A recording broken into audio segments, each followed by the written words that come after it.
우리 하나님 말씀 고린도전서 7장 오늘은 25절부터 우리 40절, 6절까지의 말씀입니다. 고린도전서 7장 25절부터 40절까지의 말씀. 제가 한 절, 여러분들이 한 절 같이 우리 교독하며 낭독합니다. 처녀에 대하여는 내가 주께 받은 계명이 없으되 주의 자비하심을 받아서 충성스럽게 된 자가 된 내가 의견을 말하노니 내 생각에는 이것이 좋으니 곧 임박한 환난으로 말미암아 사람이 양치는 것이 좋으니라. 내가 아내에게 매였느냐 노이기를 구하지 말며 아내에게서 노였느냐 아내를 구하지 말며 그러나 장가가도 죄 짓는 것이 아니요 처녀가 시집가도 죄 짓는 것이 아니로되 이런 이들은 육신의 고난이 있으리니 너희는 너희를 아끼노라. 형제들아 내가 이 말을 하노니 그때가 단축하여진 고로 이후로부터 안에 있는 자들은 없는 자같이 하며 우는 자들은 울지 않는 자같이 하며 기쁜 자들은 기쁘지 않은 자같이 하며 매매하는 자들은 없는 자같이 하며 세상 물건을 쓰는 자들은 다 쓰지 못하는 자같이 하라. 이 세상의 외형은 지나감이니라. 너희가 염려 없기를 원하노라. 장가가지 않은 자는 주의 일을 염려하여 어찌하여야 주를 기쁘시게 할까 하되 장가간 자는 세상 일을 염려하여 어찌하여야 아내를 기쁘게 할까 하여 마음이 갈라지며 시집가지 않은 자와 처녀는 주의 일을 염려하여 몸과 영을 다 거룩하게 하려 하되 시집간 자는 세상 일을 염려하여 어찌하여야 아내를 기쁘게 할까 하느니라. 내가 이것을 말하면 너희의 유익을 위함이요 너희에게 올무를 놓으려 함이 아니니 오직 너희로 하여금 이치에 합당하게 하여 흐트러짐 없이 주를 기쁘게 하려 함이라. 그러므로 만일 누가 자기의 약혼녀에 대한 행동이 합당하지 못한 줄로 생각할 때 그 약혼녀의 hun기도 지나고 그같이 할 필요가 있거든 원하는 대로 하라. 그것은 죄를 짓는 것이 아니니 그들로 결혼하게 하라. 그러나 그가 마음을 정하고 또 부득이 한 일도 없고 자기 뜻대로 할 권리가 있어서 그 약혼녀를 그대로 두기로 하여도 잘하는 것이니라. 그러므로 결혼하는 자도 잘하거니와 결혼하지 아니하는 자는 더 잘하는 것이니라. 아내는 그 남편이 살아있는 동안에 매여 있다가 그 남편이 죽으면 자유로워 자기 뜻대로 시집갈 것이나 주 안에서만 할 것이니라. 그러나 내 뜻에는 양치내는 것이 더 복이 있으리로다. 나도 또한 하나님의 영을 받은 줄로 생각하노라. 아멘. 아멘. 할렐루야. 살아계신 우리 주님을 찬양합니다. 오늘 주일 이 새벽 아침 시간도 여러분들 이 성전에서 또한 각 처소에서 하나님을 예배합니다. 오늘도 이 예배가 영과 진리의 예배가 되기를 간절히 축원합니다. 또한 하나님 앞에 영적인 은혜와 복을 받는 그런 귀한 시간이 되시기를 축원합니다. 오늘 주님의 거룩한 날 이 새벽 시간부터 이제 오후 시간까지 하나님의 성전에 거하여서 하나님을 기쁘시게 하고 그리고 우리에게 맡겨진 귀한 사명을 감당하고 또 하나님 앞에 영적인 은혜와 복을 받는 그런 복된 이 한날이 되시기를 주님의 이름으로 축원합니다. 오늘도 은혜의 날로 승리의 날로 선포하노라. 아멘. 자, 따라합니다. 주님을 기쁘시게 하는 삶. 주님을 기쁘시게 하는 삶. 예, 오늘 말씀의 제목입니다. 초기 기독교 자료들을 이렇게 보게 되면 당시 그리스도교 성도들은 자신들이 살던 거주지를 떠나서 황량한 그 광야 사막으로 들어갔다고 그래요. 예컨대 그들을 우리는 사막 교부라고 그렇게 불려지고 있습니다. 그런데 이들은 일정한 거처를 이제 마련하고 오직 하나님과 독대하려고 애를 썼다는 거예요. 사람들은 그들을 모나코스라고 그렇게 불리워졌습니다. 이 모나코스라는 말은 홀로라는 그런 뜻의 어원을 가지고 있는데 결국은 수도자를 의미하고 있는 것이죠. 그들은 생명이 살고 있을 것 같지 않은 광야 한가운데로 그 사막으로 간 이유는 단순히 세상을 도피하기 위한 그것 때문만이 아니었습니다.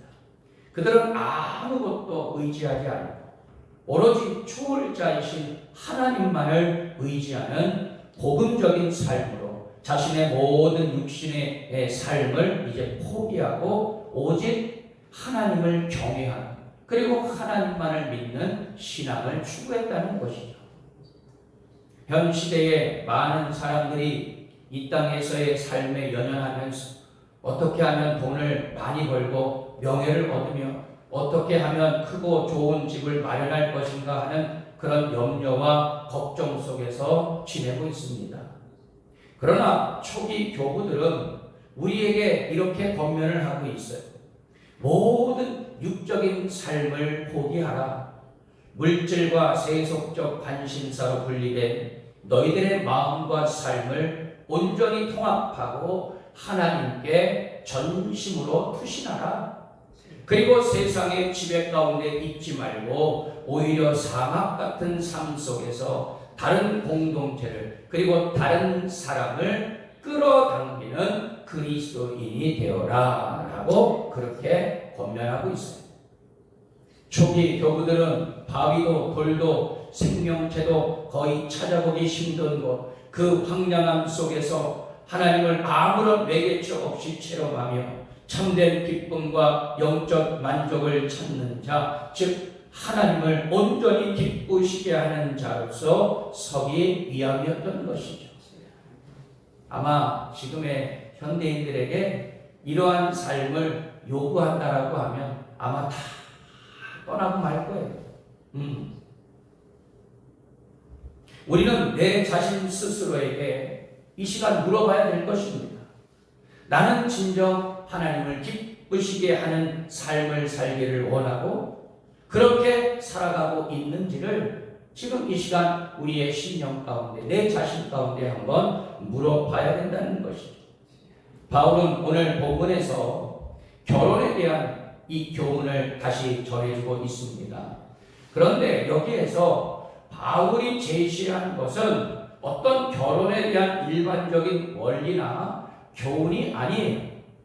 예컨대 예수님의 재림이 임박했다는 전제 위에서 이 결혼에 대해서 어떻게 생각해야 하는지 교훈하고 있습니다.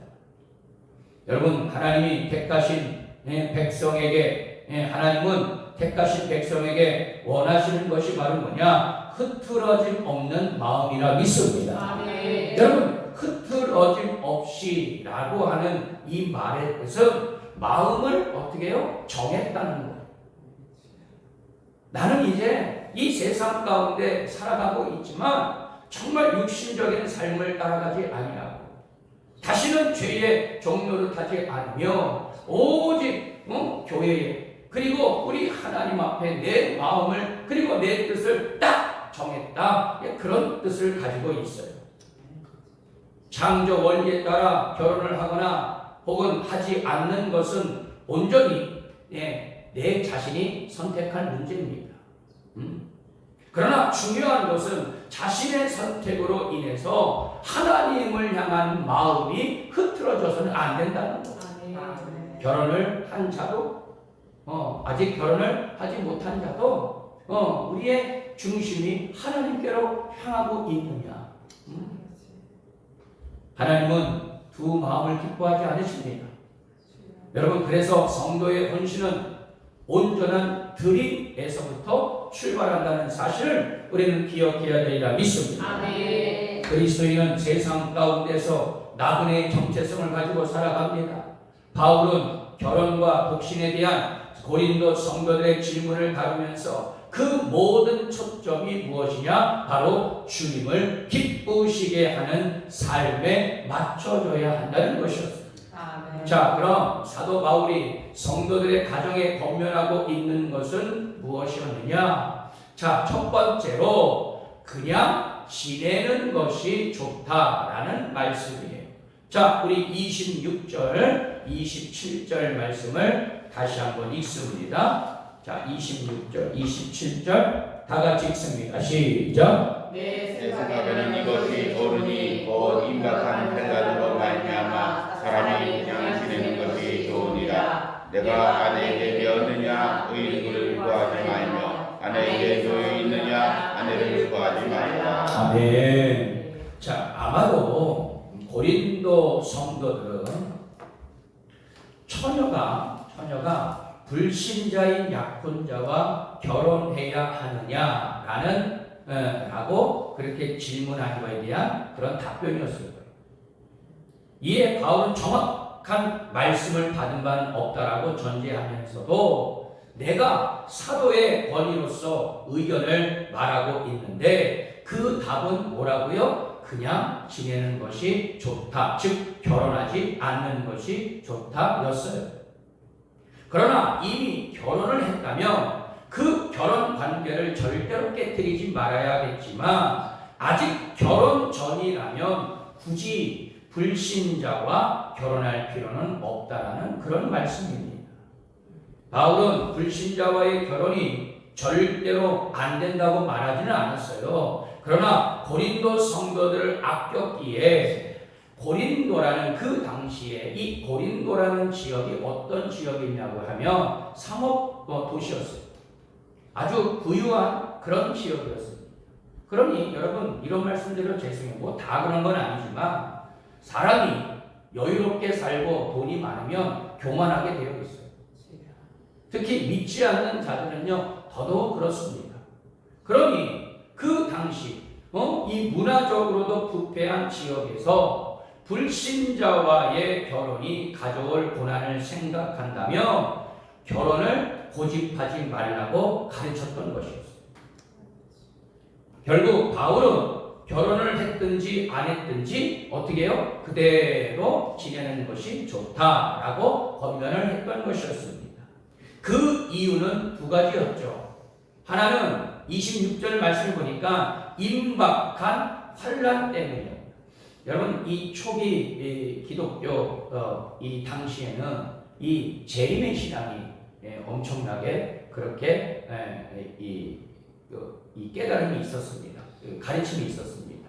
그래서 모든 성도들은 항상 우리 주님이 다시 오실 날을 사모하고 기다리면서 신앙생활했다는 거예요.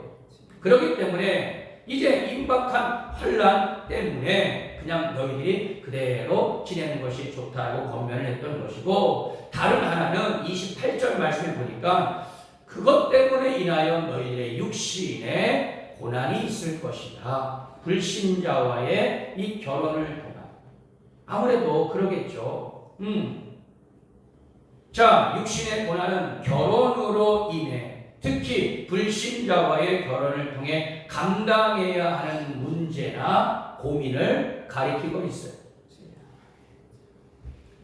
저도 이 사역을 하면서 많은 우리 청년들을 이렇게 이제 대면을 하고 또 그들의 모습을 이렇게 보면은 확실히 불신자와 결혼을 해서 참 어렵게 지내는 그런 가정이나 청년들을 많이 봤어요.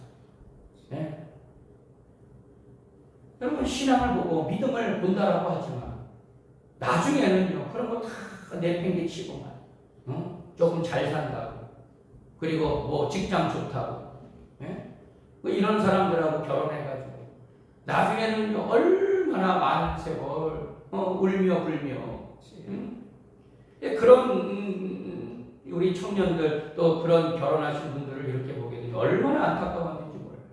한순간에 그 선택이 평생을 간다고 말이에요. 믿지 않는 자들과 결혼해가지고 얼마나 힘들게 그렇게 신앙생활하고 하는 모습들을 저는 얼마나 많이 봤는지 몰라요.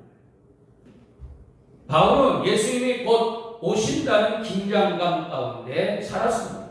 그러니 결혼으로 수많은 문제와 고민을 감당하는 것을 의미 없게 여겼던 것이었어요.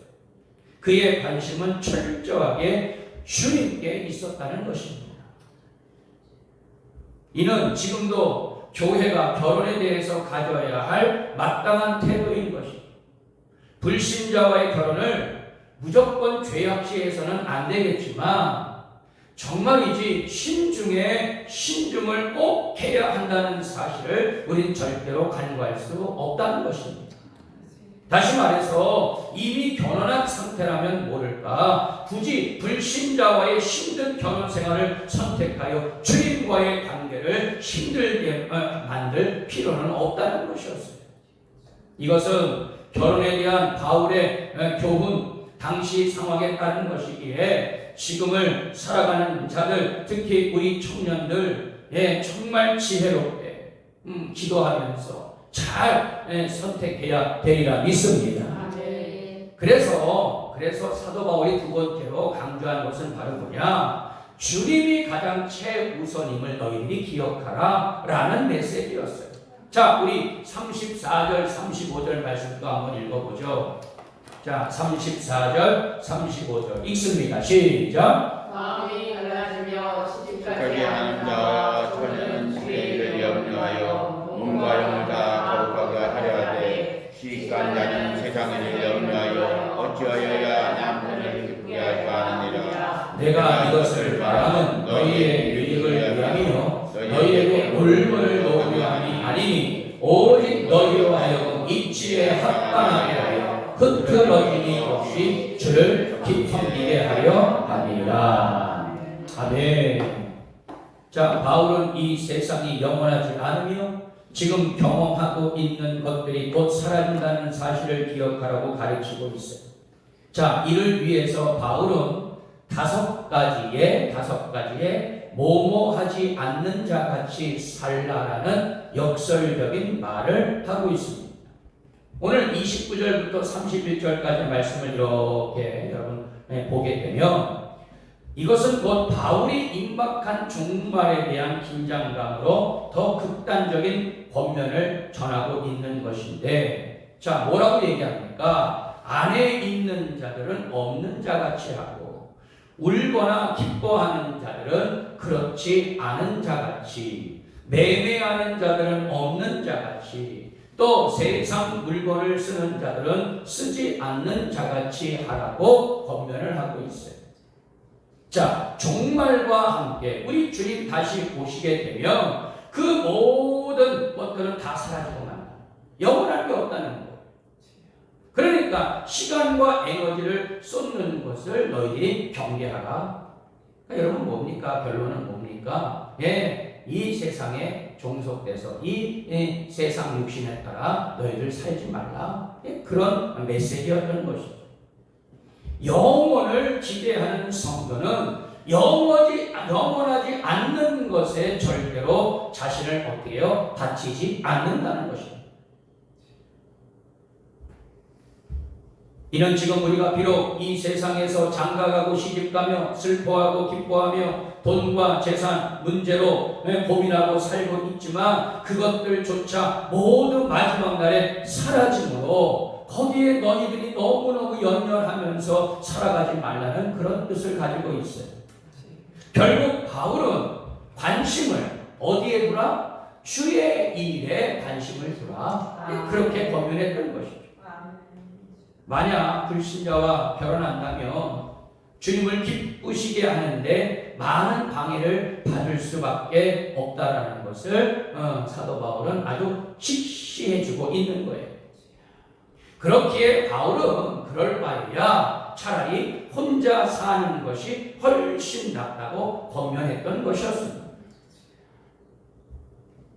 제가요 이렇게 보면서 불신자와 결혼해서 잘된 케이스는 저는 딱 한 가정 봤어요. 제 지인 가운데 정말 믿지 않는 남편 전도해가지고 세례받게 하고요. 지금은요 한 교회의 장로님을 만들게 했어. 나는요 그 장로님 가정 빼놓고는요 불신자와 결혼해가지고요 여러분 잘 되는 경우를 제가 단 한 번도 못 봤어요. 우리 특히 자매들 있잖아요. 믿지 않는 남자, 내가 전도해가지고 아주 신앙생활 잘하게 만들겠다. 그건 자기 의지, 자기 생각이지. 기도도 하지 않고, 준비도 하지 않고, 잘생겼다, 돈 잘 벌다, 좋은 직장 다닌다, 그냥 덥석 결혼해가지고 아무런 준비 없이 그렇게 결혼해가지고 평생 있잖아요. 하나님 앞에 나와서 울며 불며. 글쎄요, 물론 뭐 저의 경우라서 여러분들에게 뭐 단언하면서 얘기할 수는 없겠지만 아무튼 불신자와의 이 결혼에 대해 교회 내에서도 많은 그런 논쟁이 있다는 겁니다. 무슨 말이냐? 믿지 않는 자 결혼해서 그 영혼을 구원하게 되면 얼마나 하나님 앞에 영광을 돌리는 일이냐? 그렇죠, 맞죠. 그런데 그게 쉽지 않다는 거예요. 네? 우리는 이를 율법적으로 판단할 것은 아니겠지만 그것을 통해서 주님을 기쁘시게 하는 삶을 방해한다면 여러분 그것은 하나님의 영광을 가리는 것입니다. 여러분 주님을 기쁘시게 하는 삶을 더 잘 살 수 있느냐 없느냐를 기준으로 판단해서는 안 된다는 것입니다. 요컨대 미혼이든 기혼이든 모두 다 주님의 기준으로 살아가야 되고 할렐루야. 주님을 기쁘시게 하는 삶을 살아야 될 줄 믿습니다. 여러분 그런 성도들 그런 가정들이 다 될 수 있게 되기를 축원합니다. 그래서 결국은 결론은 더 좋은 것을 너희들이 선택하라. 이제 사도 바울이 마지막 메시지를 주고 있어요. 자, 우리 38절부터 40절까지 말씀을 보겠습니다. 38절부터 40절까지 말씀. 자, 우리 다 같이 읽습니다. 시작. 그러므로 결혼하는 자도 잘하거니와 결혼하지 않은 자는 더 잘하는 것이니라. 아내는 그 남편이 살아있는 동안에 되어 있다가 남편이 죽으면 자유로워 자기 뜻대로 시집갈 것이나 주 안에서만 할 것이니라. 그러나 내 뜻에는 그냥 지내는 것이 더욱 복이 있으리로다. 나도 또한 하나님의 영을 받은 줄로 생각하노라. 아멘. 바울은 결혼에 대한 마무리 권면으로서 그의 극단적인 권고가 오해를 불러일으킬 수도 있기에 설명을 덧붙이고 있어요. 그는 결혼에도 무방할 뿐만이 아니라 결혼이 귀한 일임을 인정하고 있습니다. 그렇지만 결혼하지 않아도 되는 경우에는 결혼하지 않고 오히려 주님을 더 기쁘시게 하는데 힘쓰는 것이 더 잘하는 것임을 강조했던 것이었어요. 바울은 이 문제를 올무를 놓는 것, 즉 율법적인 태도로 접근하지 않는다라고 말하고 있습니다. 다만 성도의 유익만을 생각한다면 예컨대 바울은 결혼은 좋은 것이지만 부득이한 경우 결혼하지 못했다고 하면 그 결혼하지 않은 것도 무관하다. 하나님 앞에서는 죄가 아님을 분명히 이야기하고 있어요. 이는 남편과 또한 사별한 여인의 경우에도 마찬가지로 적용되는 것입니다. 바울은 재혼의 경우라면 믿음 안에서 다시 만나도록 권면을 했던 것이죠. 혹 그것이 어려우면 독신으로 그냥 지내는 것이 더 좋다. 그렇게 권면을 했던 것입니다. 결국 그리스도인은 가정생활을 포함한 모든 삶의 영역에서 어떻게 해요? 주님을 기쁘시게 하는 삶을 절대로 너희들이 잊어서는 안 될 것이다 라고 당부하고 있는 것입니다. 독신자를 이상한 존재로 여긴다거나 독신자에게 결혼을 강요하는 것 옳은 태도는 아닐 것입니다. 결혼을 하든 하지 않든 중요한 것은 주님을 기쁘시게 하는 삶을 사는 것으로서 그 기준은 오직 주님을 위한 것이어야 한다는 것이었습니다. 가장 좋은 선택과 유익은 우리 신랑 되신 주님이신 줄 믿습니다. 우리 신랑 되신 주님을 나의 신랑 삼고 여러분 정말 하나님 나라 가는 그 순간까지 하나님의 영광을 위해서 온전히 쓰임받는 그런 믿음의 용사들이 될 수 있게 되기를 축원합니다. 제가 아는 한 권사님은요, 좀 죄송한 얘기지만 젊으셨을 때 사별을 했어요. 그런데 이 권사님은요, 그 순간서부터요 정말 자고나 우로나 흔들리지 아니하고 오직 있잖아요, 교회에 나와서 하나님 앞에 충성 봉사하고 정말 하나님 나라 가는 그 순간까지 교회에서 사셨던 분이었어요. 매일 교회에 오셔가지고 밤새 처리하고 기도하고 새벽 기도하고 직장 나가서 일하시고 참 평생을 그러시더라고요. 참 얼마나 대단했지. 예. 그 권사님은 비록 몇 년 전에 소천하셨는데 얼마나 우리에게 영적인 그런 기감이 되셨는지 저는 그분을 보면서 그렇구나. 정말 우리 주님 신랑 삼고 평생 이 땅 가운데서 기도와 말씀으로 사시고 전도하며 사시고 주의 영광을 위해서 헌신하고 봉사하고. 여러분의 말씀입니다. 바울 시대만이 아니라 지금도 교회 내에서 미혼자들의 결혼 문제가 크게 대두되고 있습니다. 이는 불신자와 결혼을 할 수 있느냐 없느냐의 논쟁으로 번지기도 해요. 그러나 우리의 관심은 우리의 결혼 생활이나 독신 생활이 주님을 기쁘시게 하는데 유익한가 아닌가에 맞춰줘야 될 것입니다. 우리는 주님을 위해 살아야 하기 때문인 줄 믿습니다. 우리 모두는 주님을 기쁘시게 하는 삶으로 매사에 범사에 영광을 돌리는 삶이 되어야 할 줄 믿습니다. 동시에 우리는 하나님의 뜻에 따라 결정하는 자들이 되어야 할 것입니다. 하나님은 이렇게 내린 우리의 결정을 축복하셔서 반드시 선하고 아름다운 열매를 맺게 하시리라 믿습니다. 성도들에게 있어서 이런 상황, 결정들을 지혜롭게 잘 할 수 있기를 바라고 반드시 우리 모든 성도들 주님을 기쁘시게 하는 삶으로 복을 누리며 하나님 앞에 영광을 돌리는 우리 믿음의 성도들이 다 되시기를 주님의 이름으로 축원합니다. 기도합니다.